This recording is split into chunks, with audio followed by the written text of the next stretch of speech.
અગર સમાચારમાં વાત કરીએ તો મોરબીથી સમાચાર પ્રાપ્ત થઈ રહ્યા છે। મોરબીના હળવદમાં એસટી ડ્રાઈવર પીધેલી હાલતમાં ઝડપાયો છે। તો હળવદમાં એસટીનો ડ્રાઈવર પીધેલી હાલતમાં જોવા મળ્યો હતો। સિરોઈ ગામ એસટી બસનો ડ્રાઈવર પીધેલો પકડાયો છે।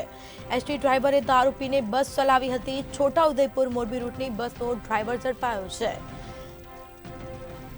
તો મોરબીના હળવદમાં એસટીનો ડ્રાઈવર પીધેલી હાલતમાં ઝડપાયો છે। તેની પોલીસે અટકાયત કરી લીધી છે અને આ મામલે વધુ કાર્યવાહી હાથ ધરાશે। તો એસટી ડ્રાઈવરે દારૂ પીને બસ ચલાવી હતી। સિરોઈ ગામે એસટી બસનો ડ્રાઈવર પીધેલી હાલતમાં જોવા મળ્યો છે। તેની અટકાયત કરી લેવામાં આવી છે। તો એસટી ડ્રાઈવરે દારૂ પીને બસ ચલાવી હતી।